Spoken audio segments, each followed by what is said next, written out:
Hello, welcome back to Engineer X guys. मैं हूं आपका दोस्त इंजीनियर सुबोध। हम आज की वीडियो में पढ़ने वाले हैं 25 intermediate medium level question answer of hydraulics. आपने फ्रेशर से आप आपने 1-2 साल जॉब कर चुके हैं आप, तो ओबियसली आप जेई के लिए जाओगे, ए के लिए जाओगे, आप इंजीनियर के लिए जॉब में अप्लाई करोगे, राइट। मतलब ये लेवल बता रहा हूँ। अब डायरेक्ट सीनियर इंजीनियर नहीं बन सकते, 2 साल बाद आप डायरेक्ट सीनियर इंजीनियर नहीं बन सकते, राइट। तो आपने बेसिक पढ़ लेते 25 क्यूए। आज की वीडियो में आपको बताऊंगा इसमें 25 इंटरमीडिएट यानी medium level question answer of hydraulics, right. इसमें मैंने क्वेश्चन लिखे हैं, उसके आंसर इंग्लिश में लिखे हैं मैंने, बट मैं आपको हिंदी में एक्सप्लेन करूंगा ताकि दोनों कवर हो जाए इसमें, हिंदी इंग्लिश वाले बंदे। तो वीडियो ध्यान से देखिएगा गाइस। और अगर आपको वीडियो अच्छे लगते हैं मेरे क्वेश्चन आंसर के, आपको कंटेंट ऐसा ही चाहिए इंटरव्यू का, फिर जॉब के अपडेट्स आपको चाहिए, तो अभी के अभी आप इंजीनियर एक्स चैनल को सब्सक्राइब कर लो, क्योंकि एकमात्र ऐसा चैनल है जो रियल क्वेश्चन आंसर लेके आता है इंडस्ट्री। क्योंकि मैं खुद एक इंजीनियर में, खुद 7 साल से मैं जॉब कर रहा हूँ कंपनीज में, तो मुझे पता है कि इंटरव्यूज कैसे कैसे कहाँ तक होते हैं, ठीक है। तो आप सब्सक्राइब कर सकते, चैनल को सब्सक्राइब कर सकते हैं। और करते हैं वीडियो शुरू और स्टार्ट करते हैं आज के टॉपिक से 25 question answer of hydraulics medium level. चलो स्टार्ट करते हैं। और अगर आपने बेसिक वाला नहीं देखा तो पहले आप बेसिक गाइस देखिए, ये बेसिक का जो डाला था वीडियो में, एंट्री लेवल के जो 25 क्वेश्चन थे, ठीक है, पहले वो देखिए आप। और आज पढ़ेंगे हम लोग 25 मीडियम लेवल के। चलिए करते हैं वीडियो शुरू। Start from question number 1. What is the difference between an open loop and a closed loop hydraulic system? Open loop and hydraulic system or closed loop hydraulic system में क्या difference है? In an open loop system, the pump draws oil from the tank and it returns to the tank after the job. In a closed loop system, the oil returning from the actuator आपको बताया था क्या होता है last video में मैंने, goes directly back into the pump inlet. Closed loop are more compact and used in high-end mobile machinery. Simple सा मतलब है, कोई इसमें रॉकेट साइंस नहीं है। क्लोज लूप सिस्टम में, ओपन लूप में क्या है, यहाँ से टैंक है, ऑयल यहाँ से ड्रॉ होगा, वर्क जॉब को पूरा करेगा, वापस टैंक में आ जाएगा। This is called open loop system. Close loop में क्या होगा, यहाँ से टैंक जाएगा, यहाँ एक्चुएटर में जाएगा, वर्क डन होगा, फिर वापस इनलेट पे आ जाएगा, टैंक में नहीं जाएगा। तो that is called close loop system, right. Is why do we use a pilot operated check valve instead of simple check valve? Last video आपको बताया था मैंने, चेक वाल्व क्या होता है, जो वन वे डायरेक्शन होता है, राइट। इसमें से क्या फ्लूइड रिटर्न नहीं मार सकता। बट पायलट ऑपरेटेड में क्या होता है, कभी कभी अगर हमें इस वाल्व को खोलने की जरूरत पड़ी, अगर हमें ऑयल वापस लाना पड़ा, तो उस केस में हम क्या करते हैं, एक पायलट एयर का मतलब है छोटी सी कोई एयर देते हैं जिससे कि इस वाल्व को हम वापस खोल सकें, राइट। एग्जाम्पल देखो पढ़ सकते हैं यहाँ पे आप। A simple check valve is strictly one way, but in many machines, we need to hold a load like in a crane arm and then let it down. A pilot operated one stays locked until we send a pilot signal. It means क्या है, जब से आप कोई crane देखी होगा आपने, right. जब क्रेन को लोड उठाती है तो हमें लोड को थोड़ी देर होल्ड करके रखना है, वापस को नीचे रखना है, तो जो ऑयल लाइन में है उसको वापस भेजना भी है हमको। तो इसलिए यहाँ पे यूज करते हैं फिर पायलट ऑपरेटेड चेक वाल्व, ताकि इसको यहाँ पे वाल्व खोल के जो अंदर लिक्विड है, जो प्रेशर है, उसको पीछे बैक भेजे, ताकि हम इस लोड को फिर से नीचे ड्रॉप कर सके। ओके, तो इस केस में यूज करते हैं pilot operated check valve. Next, what is slippage in hydraulic pumps? Slippage क्या होता है? Slippage is an internal leakage from the high pressure side back to the low pressure side inside in the pump. As the pump wear out, slippage increase, which reduce the overall efficiency of system. इसका मतलब क्या है? Simple, आपके पास एक pipe है, right. वहां पे अगर कोई यहाँ पे सील लगी है, कोई सील है या फिर कोई भी फ्लेंस कुछ भी लगा हुआ है, इससे कि यहाँ पे ये जिसका जो प्रेशर है वो यहाँ से लीक नहीं होगा, इधर लीक नहीं होगा, राइट। बट मान लो कि यहाँ पे जो ये वियर आउट हो जाए, ये रिंग घिस जाए, या जो रिंग यहाँ पे घिस जाए, तो जो प्रेशर है, बैक प्रेशर वापस चला जाएगा, जो लिक्विड है वापस इधर चला जाएगा, फिर इसका इधर चला जाएगा, ठीक है। तो इससे क्या हुआ, स्लीपेज हो गया, यहाँ पे वियर आउट हो गया, यहाँ पे इसे कहते हैं हम लोग स्लीपेज हाइड्रोलिक सिस्टम में, right. Number 4 is explain the function of a counterbalance valve. What is the counterbalance valve? It is very simple. Try to answer by yourself first. Okay, it is used to create back pressure. ध्यान से सुनना. It is used to create back pressure to prevent a heavy load from falling uncontrollably due to gravity. It is like an electromagnetic brake, but for the fluid power. इसका मतलब क्या है? ये इसको as a back pressure use करते हैं, किससे कोई लोड फॉल ना हो जाए, ठीक है, इसको रोकने के लिए। इसका एक वीडियो भी है, अगर आप देखना चाहें मैं आपको इसे लिंक डाल दूंगा, तो इस कैसे वर्क करता है इसका वीडियो आप जाके देख सकते हैं यूट्यूब पे, तो आप उसमें प्रैक्टिकल इसको देख पाएंगे, right. 5 is what is the difference between a relief valve and a sequence valve?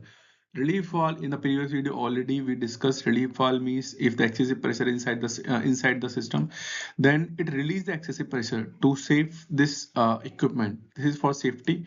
What is sequence? Sequence means one by one we release the pressure. You can think like this, right? We can see this. A relief valve protects the system by dumping oil to the tank when pressure is too high. This is the work for of relief valve. Okay, but sequence valve a little advanced than this relief valve. Sequence valve, however, directs oil to a second circuit only after the first circuit has reached a certain pressure. It means अगर यहाँ पे sequence wall लगे हुए हैं, इसके अंदर pressure ज्यादा है, तो पहले ये वाल ओपन होगा, तो यहाँ से प्रेशर रिलीज करेगा। प्रेशर और ज्यादा है तो फिर ये वाल्व रिलीज होगा, तब प्रेशर आगे रिलीज करेगा। ठीक है, तो इस तरह सीक्वेंस जो वाल्व है ये काम करते हैं, right. Next is what do you understand by aeration and how is it a difference from cavitation?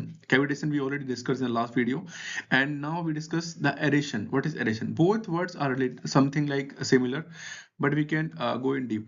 Okay. The cavitation is caused by low pressure creating vapor bubbles from the oil itself, and aeration is when outside air leaks into the system. क्या समझे? देखो, अगर कोई system है, ठीक है, वहां पे अगर कोई मतलब inside inside air of itself, अंदर के सिस्टम से कोई अगर इशू आ रहा है मशीन में, कोई कैविटी हो रही है, कोई भी, या रस कह सकते हैं आपको, कैविटेशन हो रहा है, कोई वियर आउट हो रहा पार्ट, तो उसे कहते हैं कैविटेशन। बट अगर कोई सिस्टम खराब होता है आउटसाइड एयर की वजह से, यहाँ पे लिखा है aeration is when outside air leaks into the system. अगर कोई पाइप है हमारा, कुछ भी कोई सिस्टम है, अगर आउटसाइड एयर उसमें इन हो रही है, तो उसकी वजह से जो कैविटेशन होगा that is called aeration. Usually through a loose suction joint, both cause noise and spongy operation, but their cause are different. Okay, got it. Next is what is 4x3 direction valve? आपने 5x2 पढ़ा होगा, 5x2 valve होता है, 3x2 होता है, ऐसी 4x2 valve है। Mainly pneumatics में होते हैं, बट हाइड्रोलिक्स में भी ये होते हैं, राइट।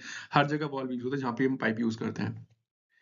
तो the 4 means it has 4 ports, pressure tank A and tank B, and 3 means जो 4x3 यहाँ पे 4 का मतलब होता है कि इसमें 4 पोर्ट हैं, 4 पोर्ट हैं। प्रेशर एक टैंक ए की, टैंक बी की, और इसमें प्रेशर की, राइट। इसका रिटर्न होगा टैंक ए का इन आउट और बी का इन आउट, टोटल हो गए 4। And the 3 means it has 3 position. Position का मतलब क्या है कि एक हमारा फॉरवर्ड, एक न्यूट्रल और एक हमारा रिवर्स। तो this is called 3 means the position and 4 means the port. इसका पूरा वर्किंग प्रोसेस ना यूट्यूब पर पड़ा हुआ है, जो ये बाल्ब कैसे काम करता है, 3x2 कैसे काम करता है, 5x2 कैसे काम करता है, 4x3 कैसे करता है। But you must learn these all types of 3 valve. These questions can be asked in any interview, not in hydraulics. Maybe they can ask you in the same pneumatics and hydraulics, because the work is same to direct the air or direct the fluid, right? So we must learn the concept only. Next is why is the center position of DCB so important? DCB क्या होता है अपना? Directional control valve, भूल ना जाना। DCB means directional control valve, जो fluid की direction को डायरेक्ट करता है। The center position decide what happens when the operator isn't touching the levers. Lever मतलब क्या होता है? Lever मतलब कोई भी आपका सिस्टम, उसको lever से अगर एक्चुएटर को ऑपरेट कर रहे हैं, that is called levers, right? So operator isn't touching the lever. For example, a closed center locks a cylinder in a place, while an open center lets the pump oil go to the tank, so save the energy. Okay. Next is 9. What is a variable displacement pump? आपने पहले पढ़ा था positive displacement pump, and this is about variable displacement pump. तो ये क्या होता है? Unlike a fixed pump, this one allows us to change the amount of oil it pushes per stroke without changing the engine speed. It's great for saving fuel and controlling the speed precisely. इसका मतलब क्या है कि जो positive displacement में क्या था कि उस पंप में जितना वो इन ले रहा है, जितना वो शक कर रहा है फ्लूइड को, उतना ही अमाउंट सेम वो आगे ट्रांसफर करेगा। ठीक है, तो ये था पीडीपी का फंक्शन, पॉजिटिव डिस्प्लेसमेंट पंप का। बट वेरिएबल बीडीपी में क्या है? इसमें क्या है, जो इसका इनलेट है, इसको हम कंट्रोल करके, वेरिएबल करके आगे इसको ट्रांसफर कर सकते हैं without changing the speed of the engine और any equipment that is running by the fluid, right. The next is how do you identify a following hydraulic system. Failing hydraulic system मतलब क्या है कि कोई एक सिस्टम है जो fail हो गया सिलेंडर, उसको आप कैसे आइडेंटिफाई करोगे। How do you identify a failing hydraulic cylinder. Cylinder actuator भी हो सकता है, कोई इशू नहीं है। सो the two main signs are drifting. Drifting, the cylinder moves slowly even when the locked, and external oil leakage from the rod seal. Drifting usually means the internal position seals are worn out. ठीक है, ये English definition थी, हिंदी में बताता हूँ आपको मैं कि यहाँ पे एक सिलेंडर है, राइट। अगर ये लीकेज है तो पता कैसे करोगे। दो केस हो सकते हैं, या तो अगर कोई लीकेज है, इसमें कोई फेलियर है, तो सिलेंडर धीरे धीरे ऊपर नीचे अपने आप होगा, बहुत धीरे धीरे, या फिर बहुत धीरे से जाएगा, या नीचे बहुत स्लोली स्लोली आएगा, राइट। या फिर इसमें कोई लीकेज होगा जहां से ऑयल इसका बाहर निकल रहा होगा, राइट। इन दो तरीके से हम इसको पता कर सकते हैं कि हमारा ये सिलेंडर खराब है। और भी तरीके होते हैं, जैसे कि डीसीबी खराब हो गया हो, आपका डीसीबी खराब हो गया हो, या फिर सोलेनोइड खराब हो गया हो, तो वो तरीके भी होते हैं, राइट। तो वो भी फिर ट्रबल शूटिंग के अंदर आते हैं सारे वो। Next is what is cracking pressure in a valve. Cracking pressure क्या होता है, just think about this thing by yourself and try to give the answer and then see this. Okay, it is the specific pressure at which a valve just starts to open. It is always lower than the full flow pressure. It means जैसे वो होता है boiling point होता है, या फिर near miss, आपने सुना होगा, नियर मिस तो कहीं प्रेशर से, तो नियर मिस कहाँ सुना होगा आपने। It is the specific pressure at which the valve just start to open, यानी कि एक ऐसा प्रेशर है जहाँ पे जो हाइड्रोलिक वॉल्व, जो भी कोई वॉल्व लगा हुआ है ना, वो जस्ट स्टार्ट होता है ओपन होना, ठीक है। उसे बोलते हैं क्रैकिंग प्रेशर, या फिर आप बोल सकते हैं बाइक में होता है ना कि इनिशियल टॉर्क, तो वो मैकेनिकल फॉर्म में हो गया। तो इस हाइड्रोलिक की फॉर्म में क्या बोला, cracking pressure. This is the pressure at which the valve just start to open. Okay, next is what is regenerative circuit. Regenerative का मतलब क्या होता है, आप समझ रहे होंगे। रीजनरेटिव का मतलब होता है कि जो भी आपने पावर यूज की, जो भी आप एनर्जी यूज कर रहे हैं, उसको आप सिस्टम के थ्रू कैसे उसको रीजनरेट कर सकते हैं। How you can regenerate the energy that you already using to run any circuit और run any machine. Okay, this is the simple logic of this. So what is regenerative circuit? It is a clever setup where the oil coming out of the rod side is fed back into the piston side instead of the tank. This makes cylinder move much faster through which less force. It means जो एक cylinder है ना, इसको आपने यहाँ पे piston है इसकी, इसको अपने नीचे मूव करना है और इसको ऊपर मूव करना है, राइट। तो इसमें ऊपर से हमने ऑयल दिया, फ्लूइड प्रेशर दिया इसमें, इससे नीचे होगा, राइट, ठीक है। अब जो ऑयल है तो पिस्टन को ऊपर भेजेंगे हम लोग, तो जो ऑयल यहाँ से निकला प्रेशर से, उसी ऑयल को यहाँ पे इंजेक्ट किया नीचे इसको ऊपर करने के लिए। तो इसे बोलते हैं रीजनरेटिव सर्किट, कि जो ऑयल आप ऊपर यूज कर, जिस प्रेशर से ये पिस्टन ऊपर ऑयल को फेंक रही है, उसी ऑयल को हमने यूज करके वापस इस पिस्टन को ऊपर कर दिया। तो this is like regenerative circuit. Okay, the 13 is what is the purpose of a switch plate in the piston pump. Okay, so मैं आपको एक सिंपल लैंग्वेज समझाऊंगा इसको। क्या सिंपल लैंग्वेज, बिल्कुल, क्योंकि मैंने फर्स्ट टाइम पढ़ा था, कुछ नहीं वाला। तो the switch plates angle determines how far the pistons move by changing the angle, and we can control the pump's outlet flow. If the plate is flat, there is zero flow. It means zero flow. Simple language समझो आप। ये कह रहा है, ये एक plate है यहाँ पे, ठीक है। ये थोड़ा डायग्राम थोड़ा एडवांस है, मतलब सिंगल पिस्टन का दिया हुआ है, मल्टीपल प्लेट होंगे यहाँ पे। तो ये इसमें मतलब क्या होता है, एक की पिस्टन है यहाँ पे, ठीक है, बहुत सारे पिस्टन है यहाँ पे, मान लेते हैं यहाँ पे बना लेते हैं, हम यहाँ पे बना लेते हैं, ठीक है। तो यहाँ पे प्लेट होती है, तो जितना ये प्लेट एंग जितना इस प्लेट जितना एंगल करेगी, यानी कि अगर यहाँ प्लेट में बना दूं एक, ठीक है, तो ये प्लेट ऐसे से घूमेगी, ऐसे ऐसे, ठीक है। तो जितने एंगल पे ये प्लेट घूमेगी ना, उतने एंगल पे ही क्या पिस्टन मूव होंगे सिलेंडर के। ये थोड़ा सा, ये पिस्टन इसमें है नहीं, ठीक है। ये प्लेट घूमती है ऐसे, जितना यहाँ पिस्टन है यहाँ पे, ठीक है। ये डायग्राम थोड़ा सा मतलब वैसा बन गया है, वैसा है थोड़ा सा, सिंगल पिस्टन का ये। बट जब मल्टीपल पिस्टन होंगे ना, तो जितना ये आपकी इसकी लैंग्वेज समझो आप।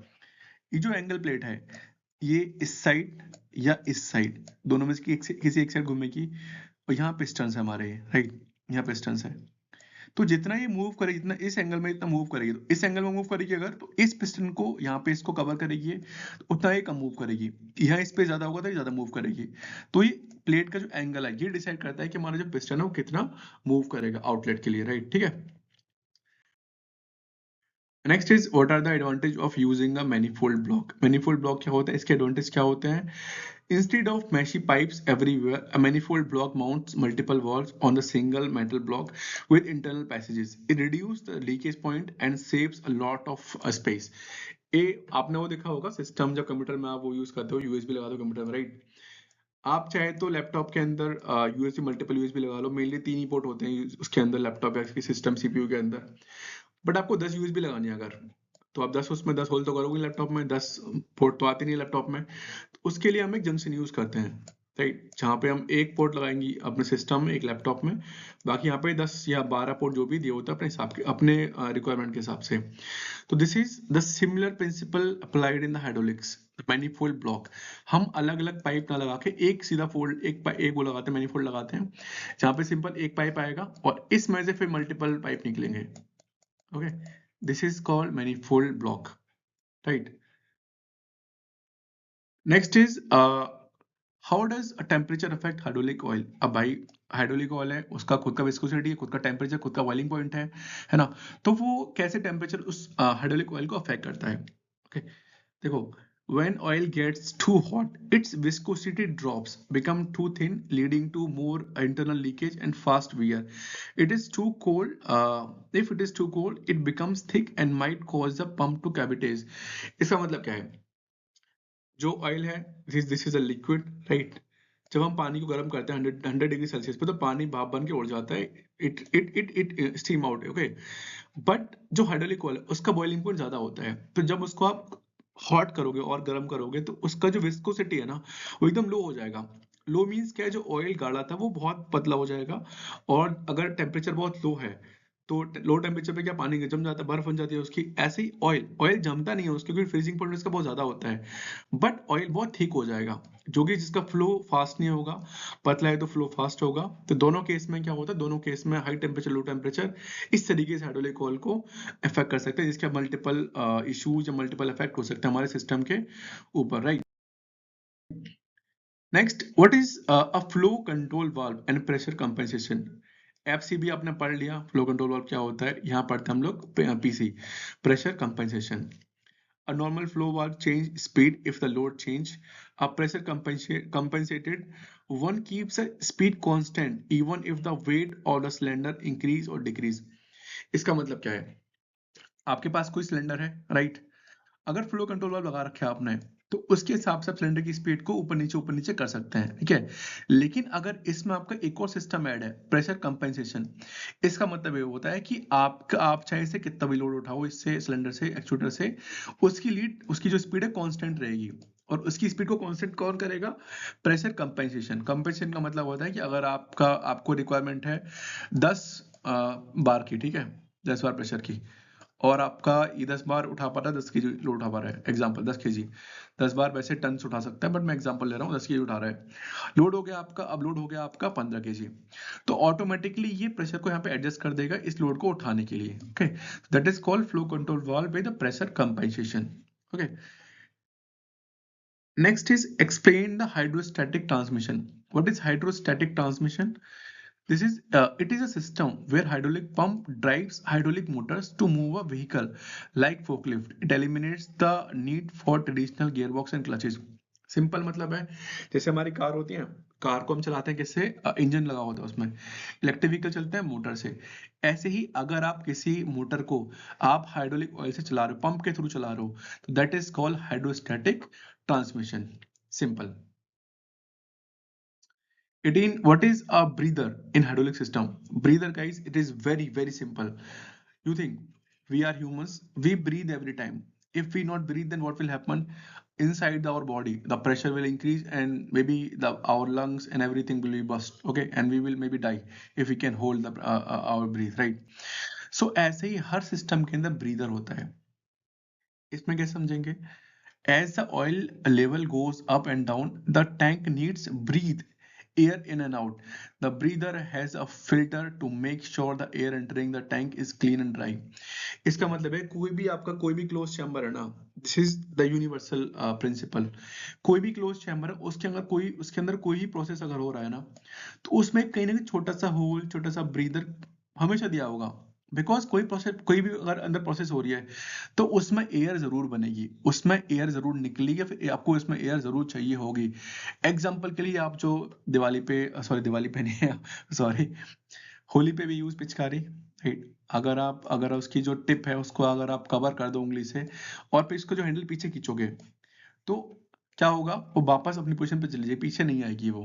क्यों? क्योंकि आपने उसका मुंह बंद कर दिया, आपने अंदर एयर ही नहीं किया आपके। अगर आपका मुंह बंद कर दिया जाए तो आप सांस नहीं ले पाओगे, तो may be you will die. Same like in a hydraulic tank और इन द मशीन्स, ब्रीदर इसलिए वहां पे लगाया जाता है, right. 18, what is a priority valve? Priority valve क्या होता है? द प्रायोरिटी वर्ड से समझो प्रायोरिटी वॉल्व क्या होता है। In machine like tractors and a priority valve ensure that the steering gets oil first and or only the leftover oil goes to the other parts like the loader and safety come first। Simple सा मतलब है priority valve, मतलब अगर आपका कोई system है वहां पे कोई फर्स्ट, हमारा जो रिक्वायरमेंट है कि हमारा फर्स्ट रिक्वायरमेंट गाड़ी चला रहे हो क्या है कि आपकी गाड़ी में ब्रेक लगने चाहिए। तो बाकी अगर कोई और प्रोसेस, ब्रेक के अलावा कोई मान लो आपके डोर्स हमारे ओपन हो रहे हैं, ग्लासेस ऊपर नीचे जा रहा है, सब हाइड्रोलिक सिस्टम से होता है, तो वो हमारी सेकेंडरी रिक्वायरमेंट है। फर्स्ट रिक्वायरमेंट क्या है? गाड़ी अगर चल रही है तो ब्रेक मस्ट वर्क। ब्रेक कैसे काम करेंगे? जब दे विल गेट ऑयल। तो यहाँ पे इंश्योर करता है प्रायोरिटी वाल्व कि जो इक्विपमेंट की प्रायोरिटी है वहां पहले ऑयल जाए। जैसे कि ब्रेक प्रायोरिटी है तो ब्रेक को पहले ऑयल मिलना चाहिए, उसके बाद जो ऑयल बचेगा वो जाएगा अदर प्रोसेस के लिए। Understand? Oh, so 20 is what is a shock pressure or the pressure spike? ये भी बहुत सिंपल है, आप खुद गैस कर सकते हो। It is a sudden, very high pressure jump that happens when a valve is closed instantly. It can crack pipes or blow seals. We use accumulator to absorb the system spike. अगर कोई भी cylinder में अगर बहुत high pressure एक साथ आ रहा है ना, ठीक है, तो उसे कहते हैं हम लोग शॉक प्रेशर या प्रेशर स्पाइक, ठीक है।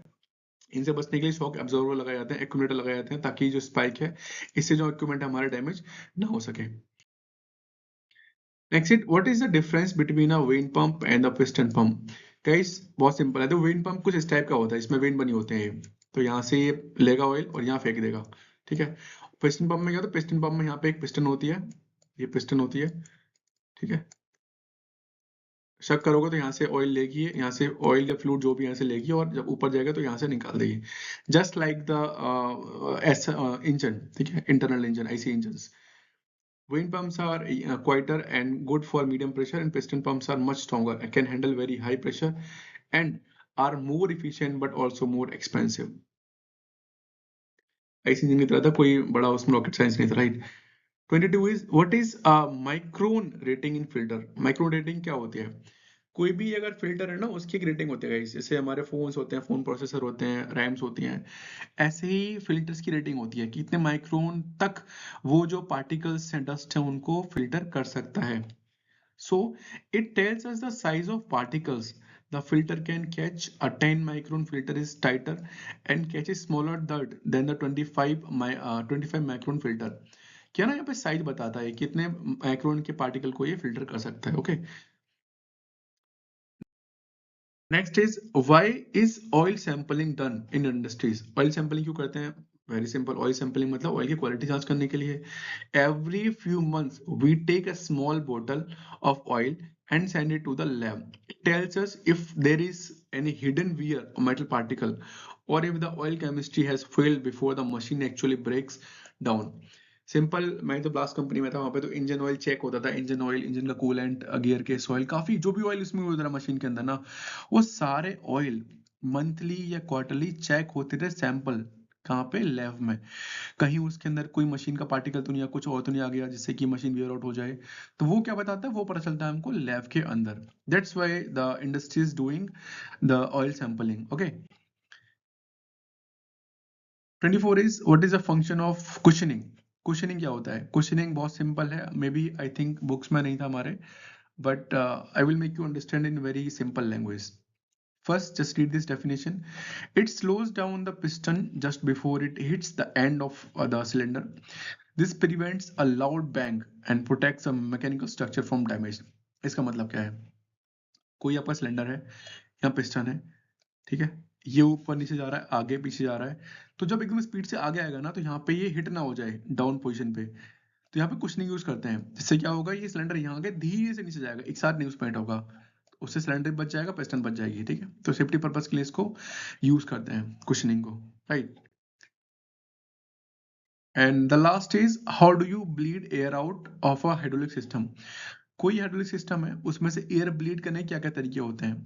एयर ब्लीड का मतलब है कि उसमें कोई अगर अगर एयर उसमें बन गई है, कोई वैक्यूम तो नहीं कहेंगे, एयर बन गई प्रेशर उसका, तो उसको ब्लीड कैसे करोगे, उसका आउट सिस्टम से कैसे करोगे। उसके दो तरीके होते हैं। पहला, full cycling, operate the cylinder through the full range of motion, completely extending in the retracing several times without any load. This pushes the air back to the reservoir where it escapes through the breather. It means आपका ये tank है, यहाँ पे actuator है, right, ये चल रहा है आपका, यहाँ पे आपको मान लो कोई एयर बन गई यहाँ पे, ठीक है, इसके अंदर। तो फर्स्ट में फुल साइकिलिंग, पिस्टन को मल्टीपल टाइम एकदम फुल स्पीड में चला दो, फुल स्पीड में, तो क्या होगा, जो एयर है वो यहाँ पे ऑयल के साथ वापस टैंक में चली जाएगी, और फिर यहाँ जो ब्रीदर लगा टैंक में, वहां ब्रीदर से जो एयर है बाहर निकल जाएगी। पहला ये है। Second, bleed screws, if air remains loosen the bleed screw located at the highest point of the system, let the air hiss out until a steady stream of solid oil without bubbles appears, that tighten it immediately. It means जो भी system होता है उसके top पे, क्योंकि जब air है तो एयर तो ऊपर ही जाएगी, नीचे तो भागेगी नहीं, तो टॉप पे यहाँ पे एक स्क्रू लगा होता है, हर सिस्टम आप देखना कभी। तो अगर एयर बन गया अंदर, पता कैसे चलेगा आपको, प्रेशर से, आपको फिर उसके फंक्शन से। तो जब स्क्रू हम लूज कर देंगे तो जो एयर इसके अंदर बाहर ब्लीड हो जाएगी, ब्लीड आउट हो जाएगी, ओके। तो ये दो सिस्टम यूज करते हैं हम लोग mainly, the full cycling and the bleed screw, to bleed air को आउट करने के लिए, राइट। तो ये था question number 25, and thank you for watching. उम्मीद है आपको सारे क्वेश्चन आंसर समझ में आ गए होंगे। आई विश कि आपने सारे चीज़ें पढ़े होंगे, कुछ आपके लिए नए होंगे, कुछ आपके लिए पुराने होंगे, कुछ आपने पहले पढ़े होंगे, कुछ आपने नहीं पढ़े होंगे, राइट। तो सारे ही पढ़ लीजिए, सारे रिवाइज कर लीजिए, क्या पता आपके अगले इंटरव्यू में कौन से क्वेश्चन आपसे पूछ लिया जाए, राइट। चलिए, best of luck for the interview and keep watching the videos. आप चैनल को सब्सक्राइब कर लीजिए ताकि आपको ऐसे क्वेश्चन आंसर्स, आपको ऐसे इंजीनियरिंग कंटेंट आपको इस वीडियो में, इस चैनल पे आपको मिलता रहे वीडियो के माध्यम से। Thank you, bye bye, Hare Krishna.